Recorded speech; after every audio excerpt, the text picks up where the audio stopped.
Good day. My name is Bruce Scott, Territory Senior Partner, PwC Jamaica. And I'm here to continue the discussion around how organizations should change the way they see risk.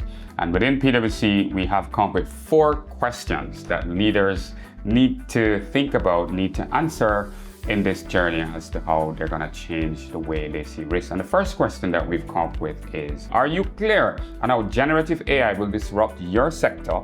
Do you have a plan as to how you're going to emerge as a winner? Number 2, do you have sight of the threats on the horizon, the things that could kick your company over the cliff? We're not talking about the little small things, we're talking about the big things that could land you on the front of the newspaper. And have you invested appropriately in your risk response systems in order to quickly stymie the contagious effect of risks? And number 4, how are you doing your risk assessment, your risk identification? Is it just only locking up in a room, or are you getting risk intelligence information by listening to your data?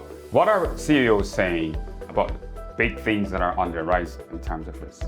PwC, we like to do studies, right? In our Global Risk Survey 2023, where we interviewed 3,910 business leaders across a wide variety of sectors.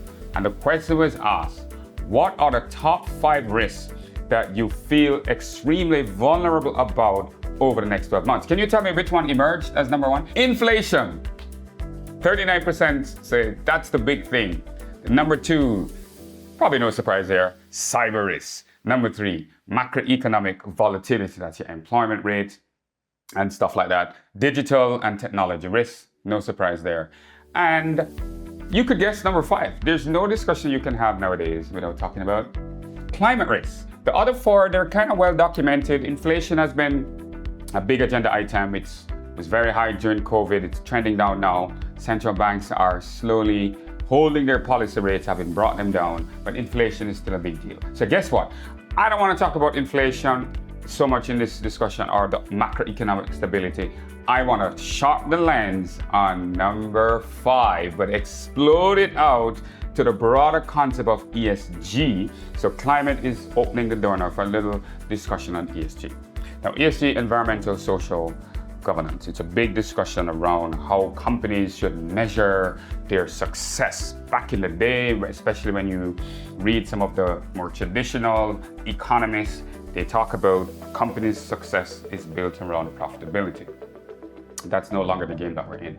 A company's success is not just profits, but it's also social impact. How did you make those profits? Did you have a very damaging effect on the environment? And how are your governance procedures, your ethical procedures? So it's a wider discussion than profits. There are a couple of things that I want to say as you think about doing your ESG specific risk assessment. And the first one that I would like to talk about is more seeing ESG risk as an opportunity. For those who invest, for those who respond to ESG risks, these are some of the positive impacts or benefits that you will enjoy. All right? So risk is not just about hazards. Risk is not just about uncertainty. Risk is also about opportunity.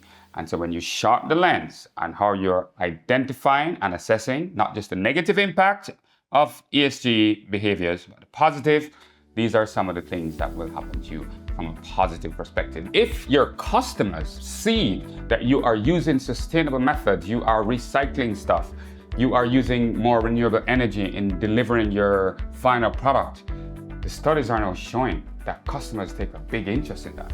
And they're going to be more warm to your products and services. And so if you're using fossil, again, not condemning fossil, because that's where some people are, if you're moving to more sustainable means of delivering your products and services, the studies suggest that you're likely to have bigger revenue growth because more and more of the population globally, especially the younger generation, they're making buying decisions based on how sustainable your products are. As we wind this down, John Maxwell said, everything rises or falls on leadership. And if you are going to navigate the choppy waters of a difficult environment, as you change the way you see risk, there's a significant role for your board to play. Your ERM program, you should think of it like a football game. where the opposing side is attacking the defending side. And the striker and the team that's attacking, the first line of defense would be the forward line that's trying to get the ball. The second line is the midfield, and the third line is the defense system. Forgive me for those who don't understand football or what the Americans would call soccer.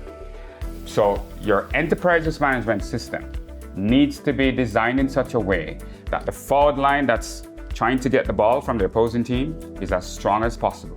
And the biggest strength there is the ability of your first line, your department heads and the managers to learn how to identify and assess risks. They cannot wait for the regulators or the internal auditors to come and tell them what their exposures are. So the question is, where does good ERM fit into all of this? It fits nicely. It's super important. How do you strengthen your ERM program? Invest in your first line, train them, give them the tools to identify and assess risk.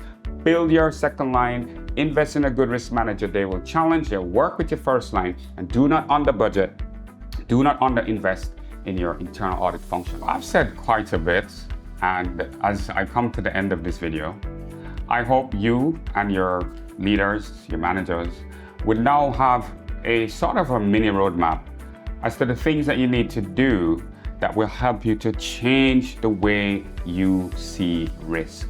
Belief affects behavior, and if you believe the things that I said and how they can help your organization to better navigate a difficult external environment with the geopolitical issues, inflation issues, macroeconomic issues, if you apply these principles, they will help you to better hit your objectives, deliver the value, not just focusing on profits, but keeping the environment in mind, and your organization will soar like an eagle. Thank you very much.